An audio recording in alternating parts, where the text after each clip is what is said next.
po ay matapad. Kasi imagine, ginagawa tayo ay pagbulan na po ang kapagbulan nito. Ang kapagbulan. Di ba? Di ba na? Tayo tinuloy, hindi tayo nagpigil, magpiko, managpakahan, hindi ay gagawin ang takot. Yan po yung biyaya at bigay nito sa atin.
Atin po muling babasahin ang salita ng Diyos sa Ezekiel chapter 9 and 10. Babasahin po natin sa salitan at sa huling talata ako at sa Kristo po tayo lahat. Nang magkagayoy, sumigaw siya sa aking pakinig ng malakas at tinig na nagsasabi, magsilapit yaong may mga katungkulan sa bayan, na bawat isa ay may kaniyang magpatay na almas sa kaniyang kamay. Narito, aning na lalaki ay sa panggaling sa luwan ng mataas na pintuan ng tuwan. Malalagay sa bato ng higituan. Na bawat isa ay may kanyang magpatay na almas sa kanyang kamay. Isang lalaki ay nasa gitna nila na nakapanamit ng payong lino na may pitero na nandulan sa kanyang tagiliran. At sila ay nagsipasok at nagsitayo sa sipig ng kansong ng tuwan.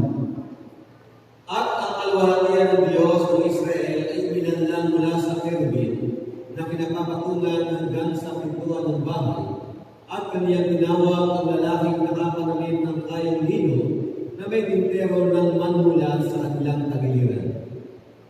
At sinabi ng Panginoon sa kanya, naroon ka sa gitna ng bayan, sa gitna ng Jerusalem.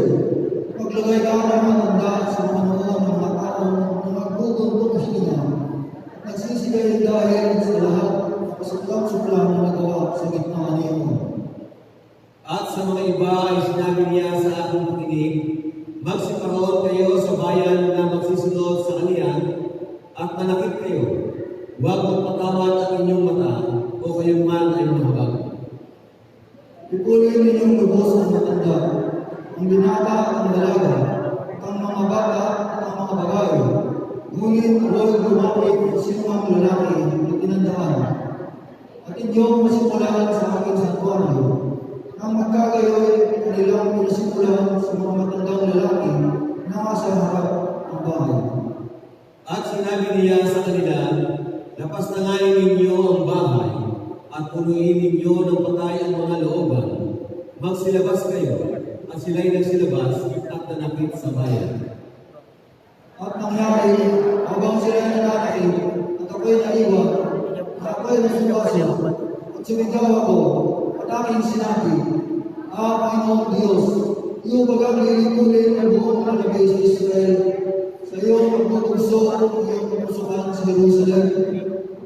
Nang magkagayoy, sinabi niya sa akin, ang kasamaan ng sambahayan ni Israel at ni Juda ay totoong malaki, at ang lupain ay puno ng dugo, at ang bayan ay puno ng kasuwailan, sapagkat kanilang sinasabi, pinabayaan ng Panginoon ang lupa at hindi nakikita ng Panginoon. At tungkol sa akin naman, ang aking mata ay hindi magpapatawad, o maaabot man ako, kundi ang aking ipadadanas sa kanilang lakad, sa kanilang ulo. At narito, ang lalaking nakapanamit ng kayang lino, na may tintero ng manulat sa kanyang tagiliran, nagbalita ng bagay na sinabi, aking ginawa na gaya ng iniutos mo sa akin. Nang magkagayoy, tingin ako, at narito, sa langit na nasa ulunan ng mga kirubin, may nakita na parang isang batang sapiro, na parang isang luklukan. At siya ay nagsalita sa lalaki na nakapanamit ng kayang lino, at kaniyang sinabi, pumasok ka sa pagitan ng magsisikot na mga gulong, sa ilalim ng kerubin, at kunin mo kapwa ang iyong mga kamay ng mga bagang nagbabaga mula sa pagitan ng mga kerubin, at ikalat mo sa bayan, at sa aking paningin ay pumasok siya. Ang mga kirubin nga ay nagsitayo sa ang lalaki ay pumasok at pinuno ng ulan ang pinakaloob ng lulugan. At ang kalwalhatian ng Panginoon ay napailanlan mula sa kerubin at tumayo sa itaas ng pintuan ng bahay. At ang bahay ay nagpuno ng ulap, at ang looban ay nagpuno ng ningning ng kalwalhatian ng Panginoon. At ang pagaspas ng mga pakpak ng mga kirubin ay narinig hanggang sa looban sa labas, na gaya ng tinig ng Diyos na makapangyarihan sa lahat, pagka siya ay magsasalita. At nangyari, ng kaniyang utusan ng lalaki na nakapanamit ng kayang lino na sabihin, kumuha ng apoy sa loob ng nagsisiikot ng mga gulong mula sa pagitan ng mga kerubin, na siya'y pumasok at tumayo sa tabi ng isang gulong. At iniunan ng kirubin ng kanyang kamay mula sa gitna ng mga kirubin sa apoy na nasa gitna ng mga kirubin. At kumuha niya ibinigay sa mga kamay ng nakapanawit ng kayong lino at siyang kumuha at lumabas. At lumitaw sa gitna ng mga kerubin ang anyo ng kamay ng isang tao sa ilalim ng kanilang mga pakpak. At ako'y tumingin, at narito, apat na gulong ay nasa tabi ng kirubin, isang gulong ay nasa tabi ng isang kirubin, at ang ibang gulong ay nasa tabi ng ibang kirubin. At ang anyo ng mga gulong ay gaya ng kulay ng batong berel. Tungkol sa kanilang anyo, silang apat na may isang pagkawangis na para bagang isang gulong na napa sa loob ng isang gulong. At nagsisiyaw sa kanilang apat na dako, hindi nagsisikihin habang nagsisiyaw, kundi ang pinaharapan ng ulo ay siyang sinusundan nila, hindi nagsisikihin habang nagsisiyaw. At ang kanilang buong katawan, at ang kanilang mga likod, at ang kanilang mga kamay, at ang kanilang mga pakpak, at ang mga gulong ay puno ng mga mata sa palibot sa makatid bagay ang mga gulong na tinatangkilik ng apat. Tungkol sa mga gulong, manawag sa aking pakinig ang nagsisiikot ng mga gulong. At bawat isa ay may apat na mukha.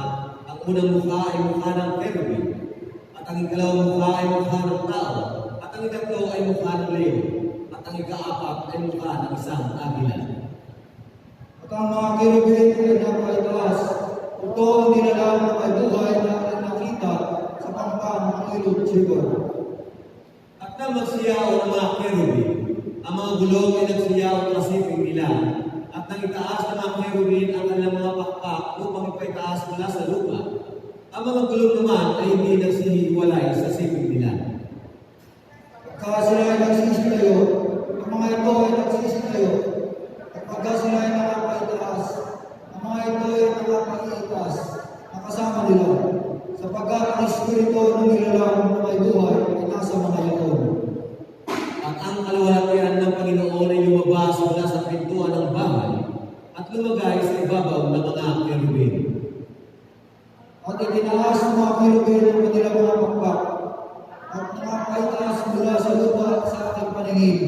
Nang sila ay magsilabas, at ang mga gulong ay sa siping nila. At sila ay nagsitayo sa pintuan ng silanganan ng bahay ng Panginoon. At ang kaluwalhatian ng Diyos ng Israel ay nasa itaas nila. Ito ang nilalang na may buhay na aking nakita sa ilalim ng Diyos ng Israel sa pangpang ng ilog ng Chebar. At naalaman ko na sila ay mga kerubin. Bawat isa ay may apat na mukha. Bawat isa ay may apat na pakpak. Ang mga anyo ng mga kamay ng tao ay nasa ilalim ng kanilang mga pakpak. Sabay-sabay po tayo lahat. At tungkol sa inyo ng kanilang mga mukha ay mga mukha ng aking nakita sa pangpang ng ilog Chebar. Ang kanilang mga anyo ang sila ay maong bawat isa at natulog. Maraming salamat po muli sa pagbasa ng salita ng ating Panginoon. Nakakaupo na po tayo lahat.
when I take on my Savior alone on the cross. I know that my life would be lost if you had not been willing to suffer the cross to rescue a sinner like me, to rescue a sinner like me, Lord, to rescue a sinner like me.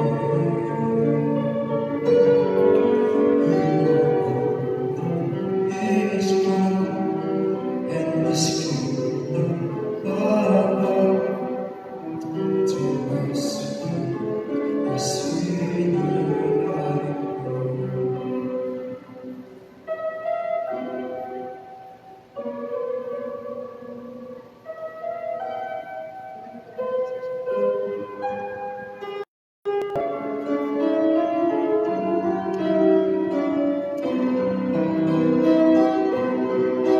my mind is so limited that I cannot see the wisdom behind and the was just me.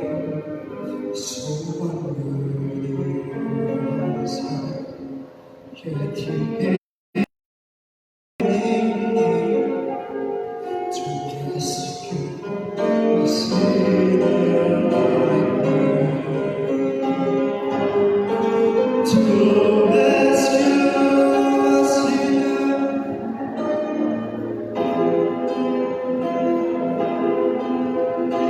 rescue a sinner like me.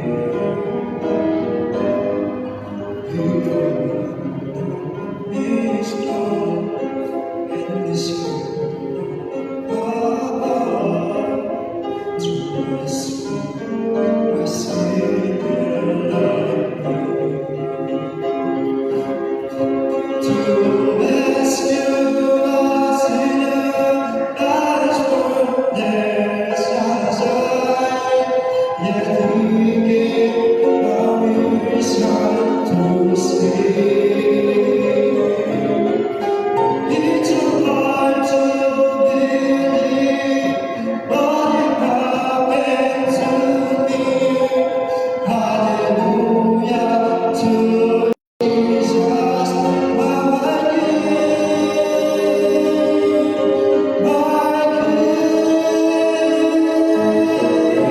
to rescue a sinner like me, Lord, to rescue a sinner like me.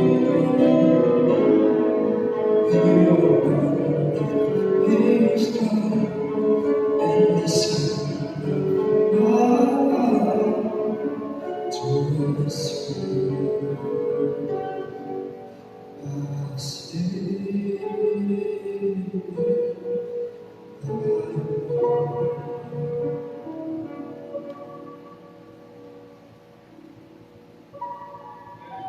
To rescue us.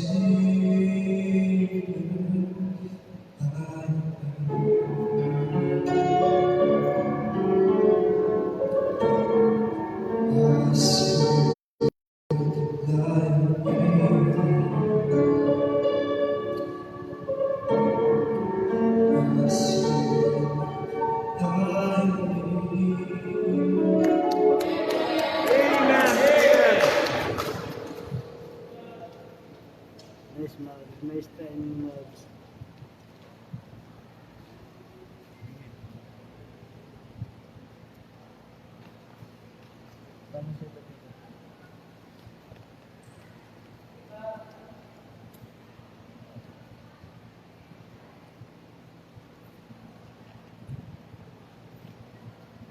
Sinner like me, sinner like you, kakanyang iniligtas, pupulo mo tayo ng pasasalamat. Amen. Pasalamat po ang dapat natin sapagkat marami po ang mga tao talaga nagsisikap na maligtas. Talaga pulo-pulo ng kasabahan. Ang dami ng mga sabahan, ang dami ng mga pagpipikon, talagang hanap ng tao ay kaligtasan. Salamat na lamang ang kaligtasan ay hindi pinagawa sa atin. Dahil kung tayo gagawa, ay talagang hindi natin. Talagang, minsan na, yun lang paningin natin. Talagang bagsak. Ang exam natin, ang bagsak. Ay lalo sa langit. Ang kabanalan, perfection, hindi pwede i-compromise. Kaya hindi tayo ang gagawa ng ating kaligtasan. Kaya salamat po, mayroong Panginoong Jesus na siyang gumawa ng ating kaliligtas. Salamat po. Wala nang papuri talaga sa Panginoon. Kaya araw at gabi, sa Bible, araw at gabi, wala silang gagawin, hindi magpuri. Diba? Kaya sa Revelation, chapter 4, verse 11, talagang ito, napakaganda po nito. Saying, Thou art worthy, O Lord, to receive glory and honor and power, for Thou hast created all things, and for Thy pleasure they were created. Then, sa paglikha, talagang tayo ay kanyang nilikha. Dapat siyang purihin. Then, sa verse 9, chapter 5, You redeem us to God by Thy blood out of every kindred, tongue, people, and nation. Napakarami pong pagpapalat dahil ang ginawa ng Panginoon sa atin. Kaya, ito na po ang buhay natin. Kung kayo po'y papipiliin ng buhay, sabi nga rin, kung kayo papipiliin ng asawa, yung pang-asawa doon yung inyong pipiliin. Kung tayo papipiliin ng ating asawa, tayo ay bigyan ng Diyos. Imagination lang natin. Tayo ay to-test ito bang heart natin. Kaya ang pag-asawa ay hindi Diyos. Kaya kung mahal natin ang ating asawa, mahal tayo ng ating asawa, magandang relasyon ng asawa, madali natin sabihin ko, ako'y bibigyan ulit ng pagkakataong buhay. Ikaw ulit ang aking pipiliin maging asawa. Diba? Yung po maganda nun eh.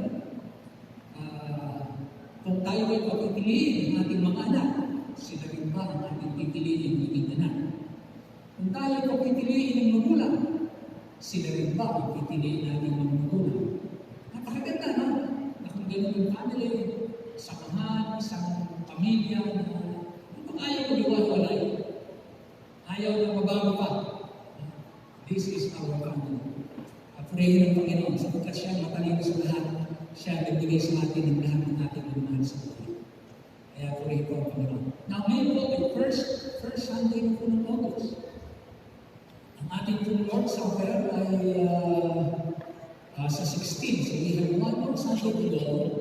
Then our Lord Supper on August 16, hindi natin na pwedeng antayin na matapos itong COVID bago tayo mag-Lord Supper. So we will do it on August 16, bago po tayo mag-anniversary.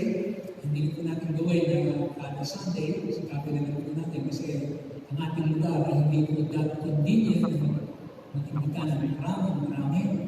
Kaya gawin po natin, sa last Sunday po, bigyan natin ng pagkakataon na magkaroon tayo ng mga panakuhin. Sa kapila natin, may nag-ipintol na dyan, ano po pwede tayo dyan, sa gilid dyan, magawa natin, para mabigyan natin ng lugar kung minasita. Iba ay pwede mo po dito. Para madagdagan natin ng space kung meron tayong 20. Kung bawa lang, 20 o 30 na bisita. Marami na po yun. Kaya hindi ba ay nakakit na po dito. Hindi ba ay medyo pwede kayo yung naging panahon na natin yun. Para ma-maximize natin yung lugar. Nalagyan natin yung itaas-taas doon, yung pinag-balcony dyan, sa may kapapot dyan, may kakakasya pa dyan ilan, para mabigyan natin ng pagkakataon yung ilan natin mga panuhin. At hindi natin magiging hagdan, itong ginagong kalagayan. So gawin po natin ang final natin celebration on August 30. Salamat sa Panginoon at tayo po ay sa napakarami ngayon na I think sa buong mundo, ilang million na? 4 million? Tama ba? Sino naka-update sa inyo? 4 million sa buong mundo? Ang positive? Sino nakakaalam? Wala? Okay? Parang yung aking huling narinig. 4 million sa buong mundo. Ha? 10 na? 10? Wow, 10 na. Positive. Dati pag positive, tuwa tayo. Ngayon pag positive, negative. Tapos pagka nag-negative, positive. Yan ang negative to positive. At ito ang positive to negative. Although, sinasabi natin ang Panginoon ko laging may dahilan kung bakit ito ginagawa. Mamaya po, pakikita naman po natin yun. Purihin ko ang Panginoon. Masalamat po ba kayo? Masalamat kayo. Na tayo pinarito, malaya ka tayo nagkakakita. Sa Amen? Amen. Praise the Lord. Welcome, Brother Randy. Nakita si Brother Randy. Tapos na ang kanyang quarantine. Amen. Nakauwi na yung taas. So, pag-pray po natin si Brother Ray Cardinal. Nandito ba sa Ray? Sa Ray? Meron na bang possibility ng kauwi na? Ayan, pag-pray natin ha. Pray po natin ang tulong sa Brother Ray. At siya medyo na-ikip po sa buhay. Kanina po, tinawagan ako ni Sister Elena at ang ating kapatid, isa sa ating senior, ang ating nanay, Corpus, ay nasa piling na ng Panginoon kanina doon sa umaga. Nakahapon na po si Mami Ferris, ating ginan, Sister Mami, Sister Donna. Kaya mamaya po lang po, tapos ang panabahan, will be there Wednesday to the beginning. Dalaga natin, pray niyo po, magamit yung mga ganitong pagkakataon. Ang nanay Corpus po namin ay dito po ilalagat ng mga isang sa Galena ng dalawang gabi. Nagdilim daw ang nanay kasi bago sumama sa Panginoon, nagdilim na umaaari siya ay dito ilalagat na paglalamayan. Kaya purihin ng Panginoon. Meron tayong lugar para paramalan ang ating mga kapatid. At pati mga families, mabigyan ng comfort, hindi na tayo upa ng malalaking lugar. Meron tayong maayos na lugar, may isang system tayo, meron silang pahinahan doon. Kaya malaking blessing po mga kapatid, hindi walang kamuluhan na tayo po ay nagtutulong-tulong, nagsisikap na magkaroon po ng maayos na facility ang gawain ng Panginoon. No? Tayo rin binibigyan ng Diyos ng karangalan. Bukod sa siya pinararamalan natin, tayo rin po ay pinararamalan ng Diyos. Kaya tama naman po, mga kapatid, natutuwa po tayo. Kung loobin nga lang ng Panginoon, talagang isa sa nakaset po natin, meron po tayong funeral law natin, na talagang pagka may dumadating po sa ganitong talaga, meron talaga tayong building, may facility tayo, na talagang para sa atin. Kung meron ng kamag-anak natin, pwede natin pagamitin, malaya po at ating hamay. Kapag ministeryo natin sa salita ng Diyos, ng mga tao sa panahon ng kanilang malalalim na kapatigan. Talagang ang simbahan, katuwang po ng mga pamilya, katuwang ng bayan. Katuwang po yan ang gobyerno, tahanan, simbahan, maging ang paaralan. Ganyan po, magkakatuwang po yan. Kung maaari, maging ang mga magagawa. Pagka nagtulong-tulong yan, lahat naman yan magkakatulong-tulong. Pagka lahat nakailalim sa Lordship ni Christ, yung mga may-ari. At yung mga leaders. Kaya mahalaga na kayong mga kabataan ngayon, mga nagkakabaho, na nagninegosyo. Kaya hinahanap natin na akitin, tinatawag natin mountain of influence. Yung mountain of influence, let's say, halimbawa ay media. Mountain of influence. Kaya nasa media, you can influence people. Kaya sa business world, corporate world, mountain influence. Education, mountain influence.